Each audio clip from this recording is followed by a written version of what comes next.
Hi guys, and welcome back to the next episode of Myth and Legends.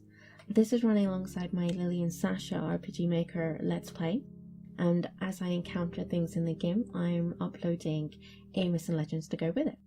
Now, we encountered a fairy, or two fairies in that case, who tried to eat me. Obviously, I wasn't too impressed with that, but it was hilariously funny. So fairies are so wide and open about what they can be, and I found it such a hard subject to really narrow down. So what I thought I'd do today is I'd give you a couple little facts that I like, maybe tell you about some quite horrifying fairies that are known across the world, and then I would do a reading of a favourite fairy tale from when I was younger called The Tinderbox, which is by Hans Christensen at the end. So hopefully you guys enjoy this installment. I know it'll be a little bit shorter and different than usual, but hopefully that is a positive.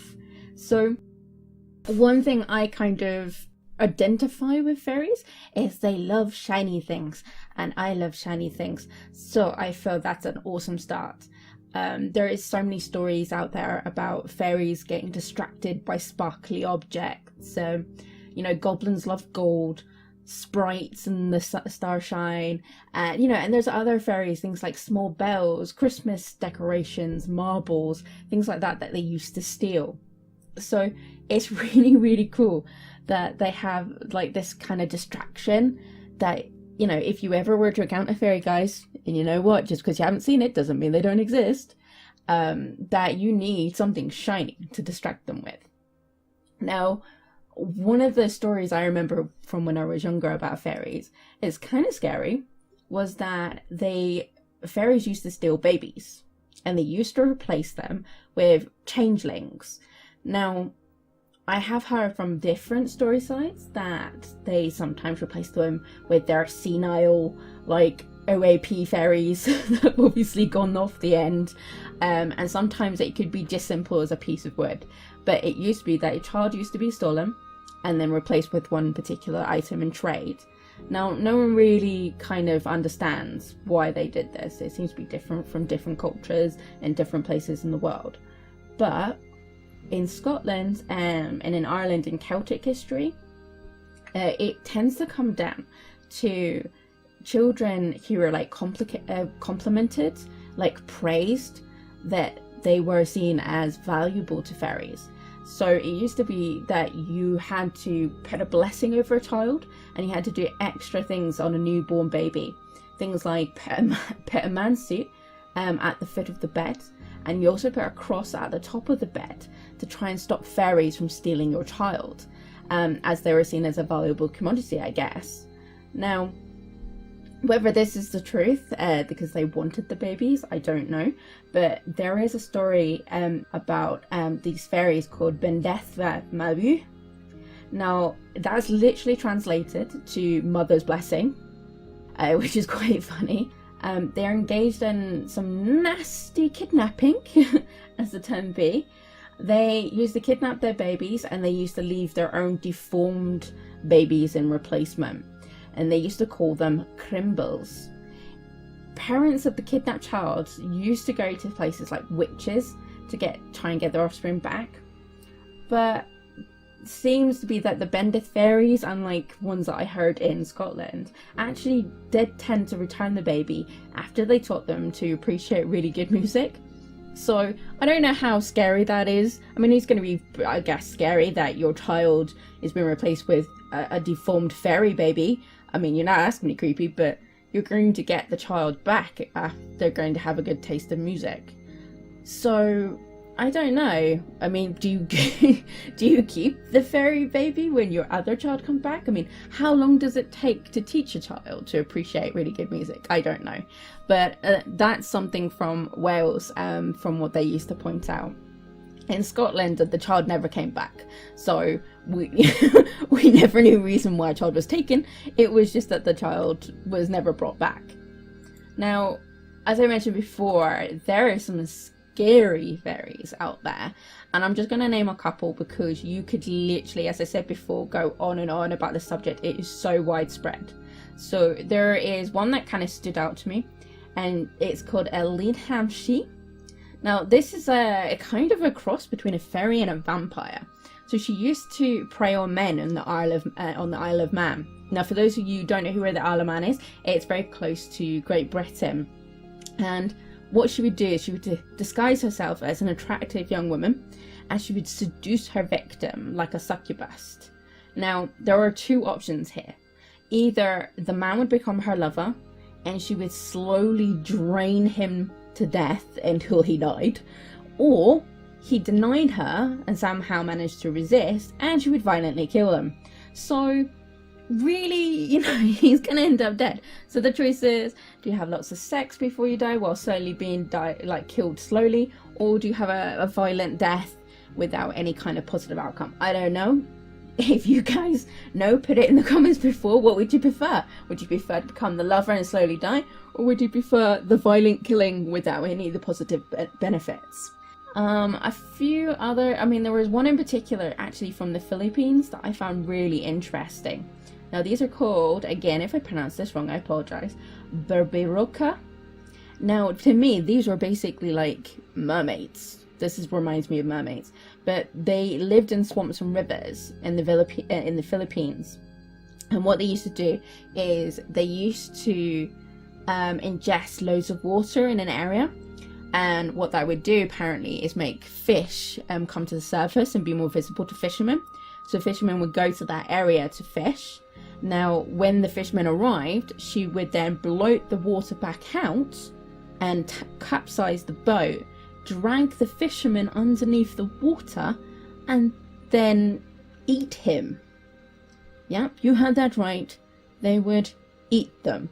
So there's a very cannibalistic mermaid, basically. There is lots of different versions I think I've heard of, like fairies being under the water, and there's a lot of fisherman tales about women seductresses in the water, so it kind of makes sense. There's a lot of widespread. I think you'll find fairies are very similar across different cultures. They're just slightly different variations of what they are. So that's a few of the horrifying fairy types that are out there in the world. Like I said, you can go out there and you can spend hundreds of hours, not thousands of hours maybe, looking at different fairy tales and fairies across the world, and you'll never ever come to an end. I would like to end the session, as I said before, reading Tinderbox, which is a Hans Christian Andersen. This was written and published in 1835, so I hope you guys will enjoy it. A soldier came marching along the high road. Left, right, left, right. He had his knapsack on his back and a sword on his side. He had been to the wars and was now returning home. As he walked on, he met a very frightful-looking old witch in the road. Her upper lip hung quite down on her breast, and she stopped and said, "Good evening, soldier. You have a very fine sword and a large knapsack, and you are a real soldier, so you shall have as much money as you ever like." "Thank you, old witch," said the soldier. "Do you see that large tree?" said the witch, pointing to the tree which stood beside them. "Well, it's quite hollow inside, and you must climb to the top, when you will see a hole through which you can let yourself down into the tree to a great depth. I will tie a rope round your body so that I can pull you up again when you call out to me." "But what am I to do down there in the tree?" asked the soldier. "Get money," she replied. "For you must know that when you reach the ground under the tree, you will find yourself in a large hall, lighted by 300 lamps. You will then see 3 doors, which can be easily opened, for the keys are all in the locks. On entering the first of the chambers, to which these doors lead, you will see a large chest. Standing in the middle of the floor, upon it a dog seated, with a pair of eyes as large as teacups. But you need not be at all afraid. I will give you my blue checkered apron, which you must spread upon the floor, and then boldly seize hold of the dog, place him upon it. You can then open the chest, and take from it as many pence as you please. They are only copper pence, But if you would rather have silver money, you must go to the second chamber. Here you will find another dog, with eyes as big as millwheels. But do not let that trouble you. Place him upon my apron, and then take what money you please. If, however, you like gold best, enter the third chamber, where there is another chest full of it. The dog who sits on this chest is very dreadful. His eyes are as big as a tower, but do not mind him. If he also is placed upon my apron, he cannot hurt you, and you may take from the chest what gold you will." "This is not a bad story," said the soldier. "But what am I to give you, you old witch? For of course you do not mean to tell me all this for nothing." "No," said the witch, "but I do not ask for a single penny. Only the promise to bring me an old tinderbox, which my grandmother left behind the last time she went down there." "Very well, I promise. Now tie the rope around my body." "Here it is," replied the witch, "and here is my blue checkered apron." As soon as the rope was tied, the soldier climbed up the tree and let everyone down there through the hollow to the ground beneath. And here he found, as the witch had told him, a large hole, in which many hundred lamps were all burning. Then he opened the first door. There sat the dog with eyes as large as teacups staring at him. "You're a pretty fellow," said the soldier, seizing him and placing him on the witch's apron, while he filled his pockets from the chest with as many pieces as they would hold. Then he closed the lid, seated the dog upon it again, and walked into another chamber. And sure enough, there sat the dog with eyes as big as millwheels. "You had better not look at me in that way," said the soldier. "You will make your eyes water." And then he seated him also upon the apron, and opened the chest. But when he saw what a quantity of silver money is contained, he very quickly threw away all the coppers he had taken, and filled his pockets and his knapsack with nothing but silver. Then he went into the third room, and there the dog was really hideous. His eyes were truly as big as towers, and they turned round and round in his head like wheels. "Good morning," said the soldier, touching his cap, for he never seen such a dog in his life. But after looking at him for more closely, he thought he'd been civil enough, so placed him on the floor and opened the chest. Good gracious, what a quantity of gold there was! Enough to buy all the sugar sticks of the sweet-stuff women, all the tin soldiers, whips and rocking horses in the world, and even the whole town itself. There was, indeed, an immense quantity.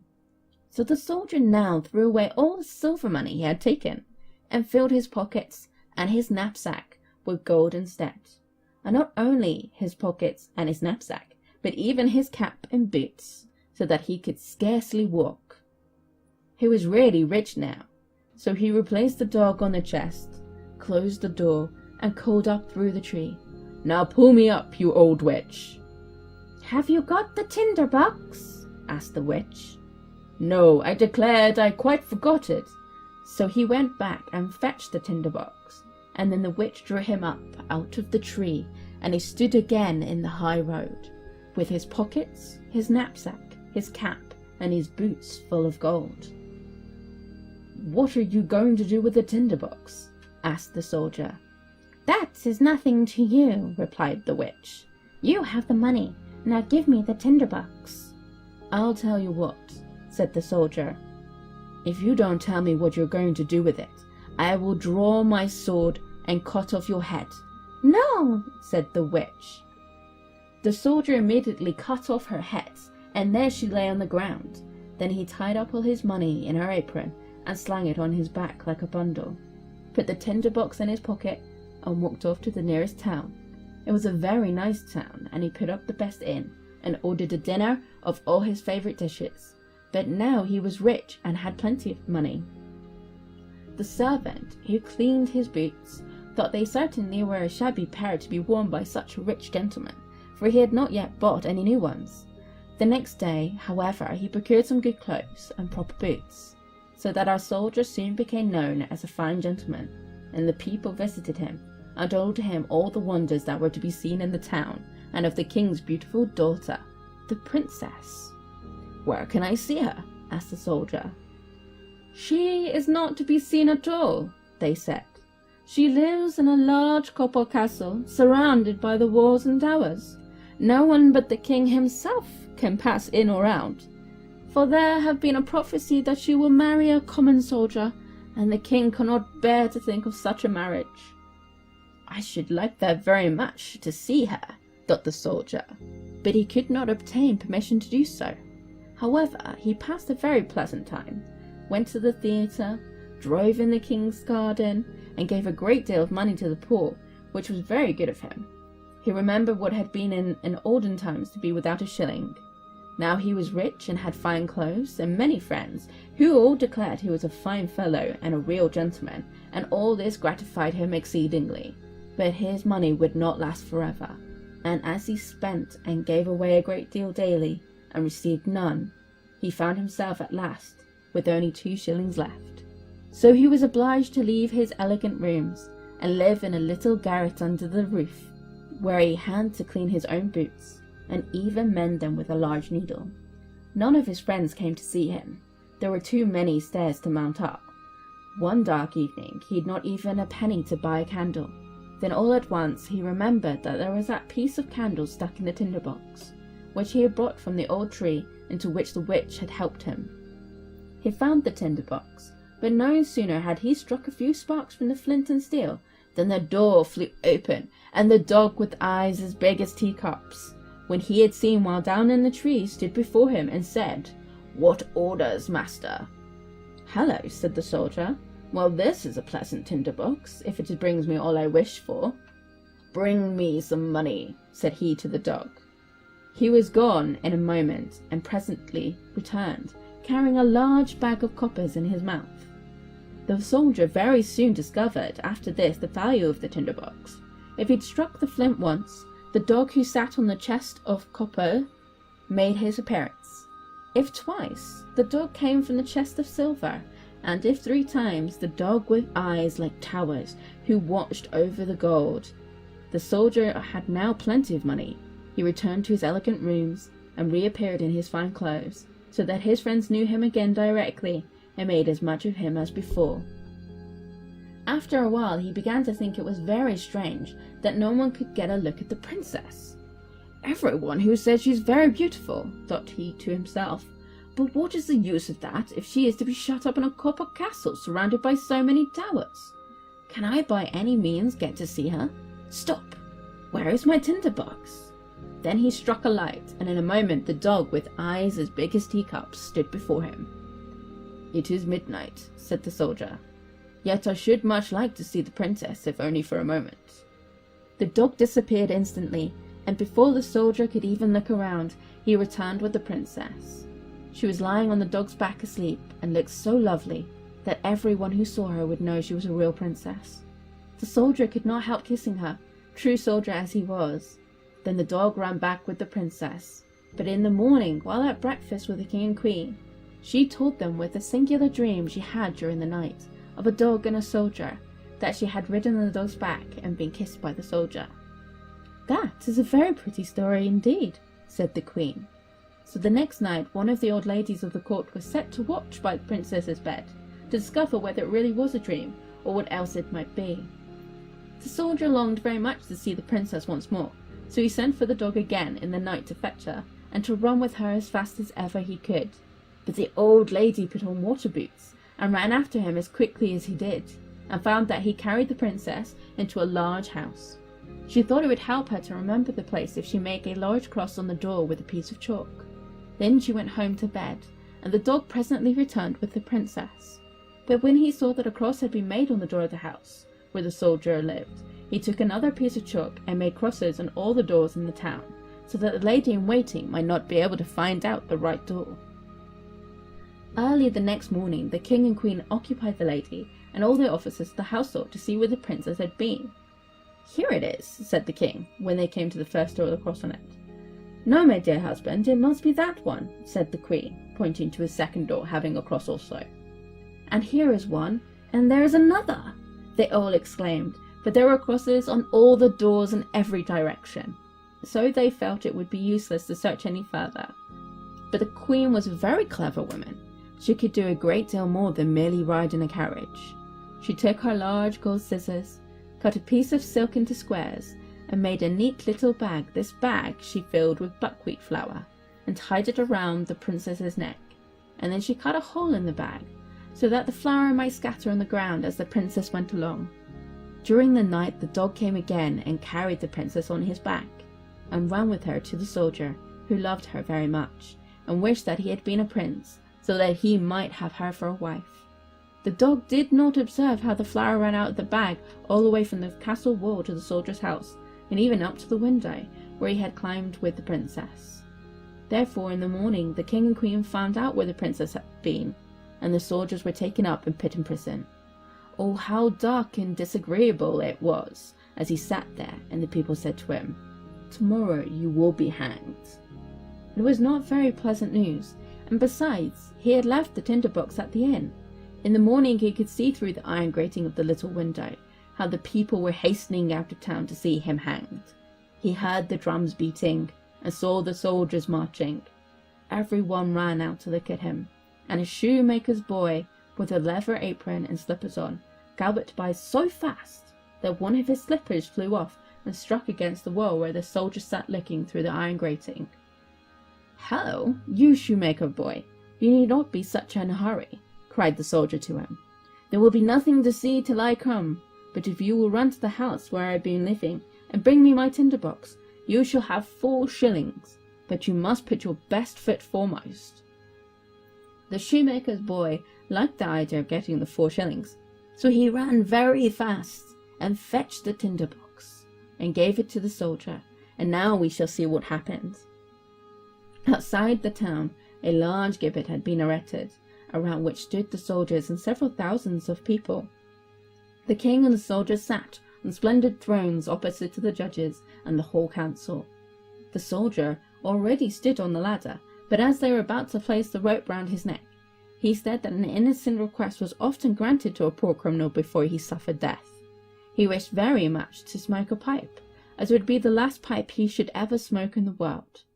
The king could not refuse this request, so the soldier took his tinderbox and struck fire once, twice, thrice, and there in a moment stood all the dogs, the one with eyes as big as teacups, the one with eyes as large as mill wheels, and the third whose eyes were like towers.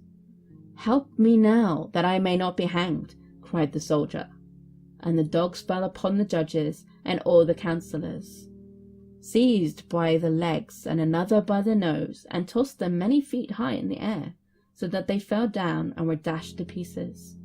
"I will not be touched," said the king, but the largest dog seized them as well as the queen and threw them after the others. Then the soldiers and all the people were afraid and cried, "Good soldier, you shall be our king, and you shall marry the beautiful princess." So they placed the soldier in the king's carriage, and the 3 dogs ran in front and cried, "Hooray!"